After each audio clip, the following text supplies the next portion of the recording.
The fourth thing is being away from your family and like choosing a place to live long term as an international couple.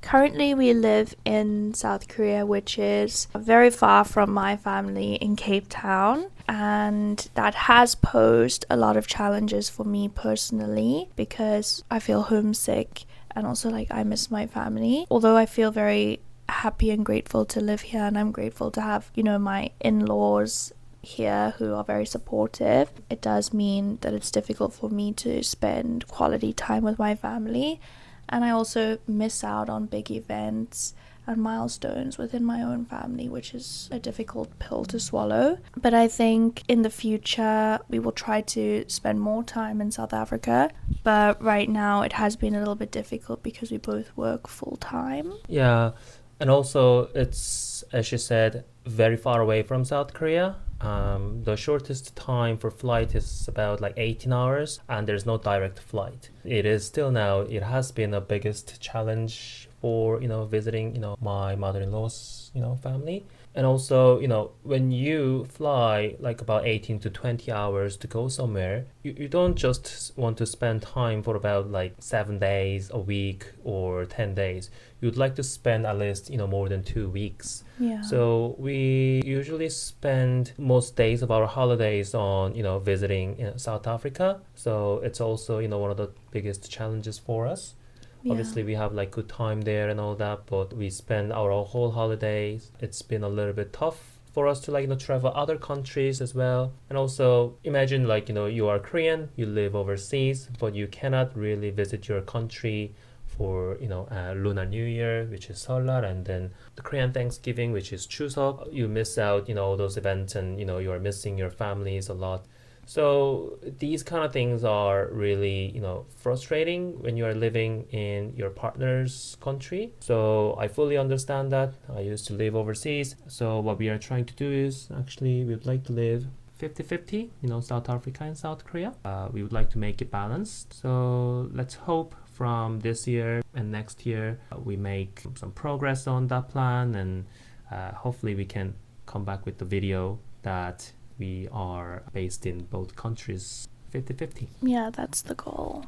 Fifth challenge that we faced, and I think a lot of international couples who move to each other's countries face the same thing, is visa and immigration troubles or stresses. So originally we met in Ireland, so we had our own visa situations there, but lucky I have an Irish passport, and then he was on a working visa there, so that was simple. But then in 2020, at the end of COVID, we decided to meet and join in Korea and make our life in Korea. So I actually came to Korea on a working visa, and that meant I was sponsored by the company I ended up working for. So I had to deal with all of that kind of paperwork related to the job.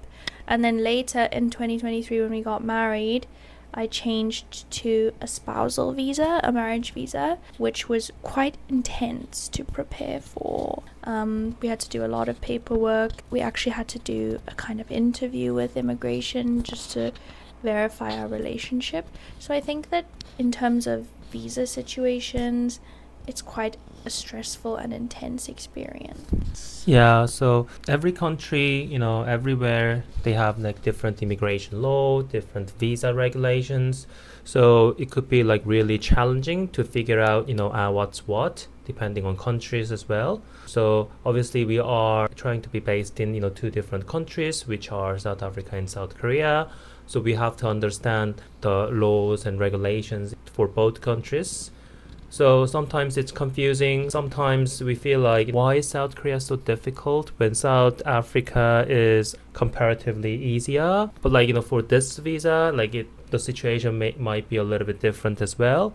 So it's a real life challenge. It's quite realistic, obstacles that you might face as an international, married couple. These things sometimes wear you down as well, because you might feel like this is a little bit illogical due to a lot of documentations, other, entry, regulations, and policies keep changing as well sometimes. So if you are thinking of living together in one partner's country. So you might have to prepare really hard. You might have to research really, thoroughly, so that you don't waste your time at the immigration, and eventually you got granted the visa. Yeah, I think like also the immigration and visa situation can also make people have a long distance relationship for longer than maybe they would like. I think that also happened to us in 2020.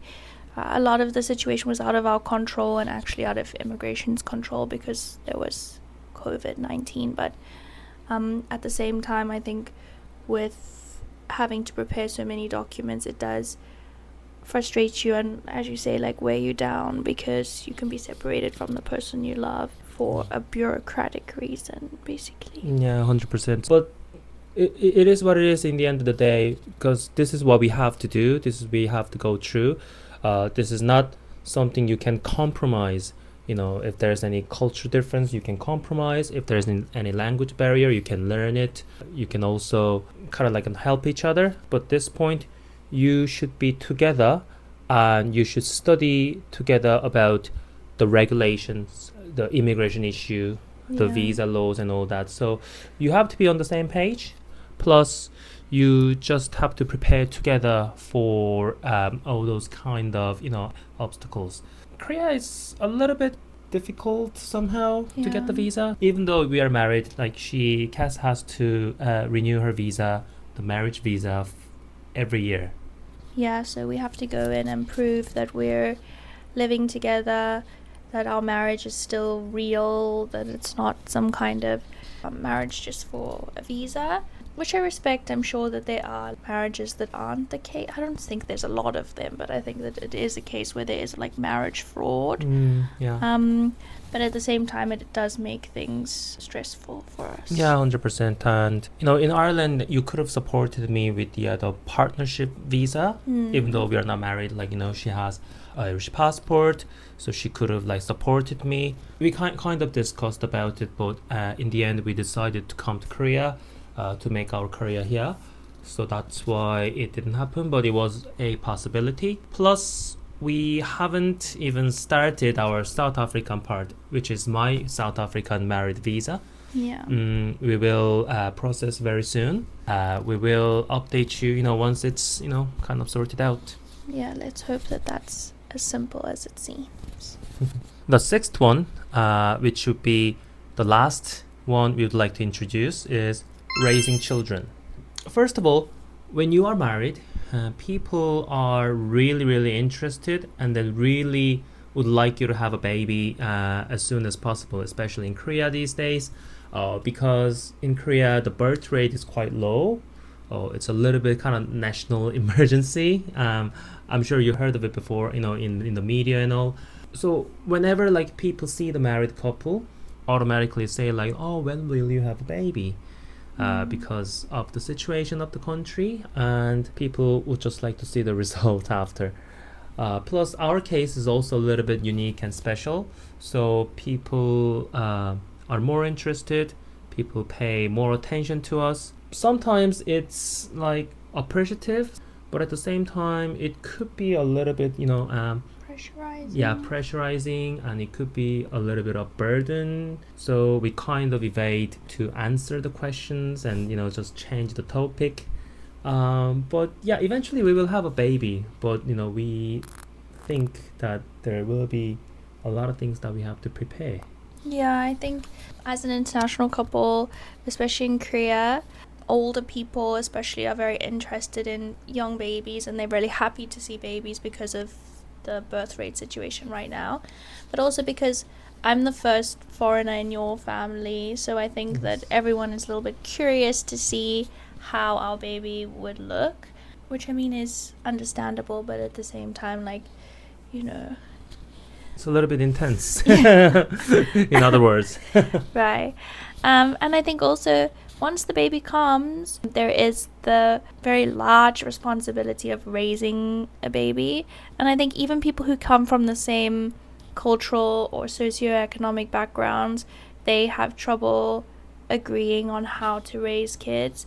But I think from a South African and South Korean perspective, the way kids are raised is very different. Yeah. So I would say South Africans have a much more relaxed outlook on things, which I mean, I was very happy growing up, and like had a very blessed childhood growing up, you know, in the garden and running around and having a very relaxed lifestyle. But I think in Korea it could be a little bit different. The kids are under much more pressure academically and things like that. But also, you know, there's in terms of teaching a kid 2 languages, focusing equally on both their cultures so they don't feel alienated from either of their families. I think it is a very big responsibility and a little bit burdensome. Basically, it's about like having a baby, and then after baby, you have to raise your kids in 2 different countries, or you can raise a kid in one country, but you might have to teach like 2 different cultures as well. Balancing the cultural aspect to the babies, it's a little bit tricky, and I've seen a lot of kids, and also I've seen a lot of couples who are actually having some difficulties. They don't even know like what to do, and sometimes the kids cannot, you know, speak until a certain age because the kid is a little bit confused with the 2 languages, the culture as well, obviously. So we also don't really know on that. We will have a baby in the future, and then we will face like those challenges maybe, and then in that process we will, you know, learn gradually, but still, as we told you, there are a lot of things that we have to consider. Yeah, and I think like maybe once other people will agree with us, when you're more settled on where you're gonna live and where you're gonna be long term, I think it would be easier to make those kind of decisions and plans. Yeah, so we will make some concrete plans don't really go how we want, but you know, at least we just have to prepare, and yeah, we'll see how it goes. Yeah. So for us, these were some challenges that we've personally been affected by as a couple in an international relationship. And obviously some of them are unique to our situation, but some of them could also be challenges that other people find really difficult or really troublesome, just like we did. But I think although it sounds like we've complained a lot about being in an international relationship, in fact, I think it is a very lovely and fulfilling experience, and I think that we've both learned a lot about life and different cultures and about each other through this experience being together. And I think that with a lot of love, support and understanding, it's something that is a really amazing experience.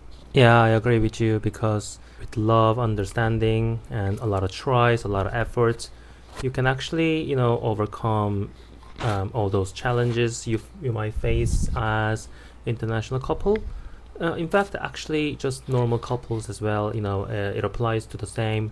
Yeah, so there's nothing to worry about, nothing to be afraid of if you are thinking of, you know, international relationship, or if you are in international relationship. Just be, you know, truthful, you understand each other more, and then you can overcome those obstacles together. And next time we are gonna, you know, introduce some pros of international couple. Until then, bye, thank you, bye.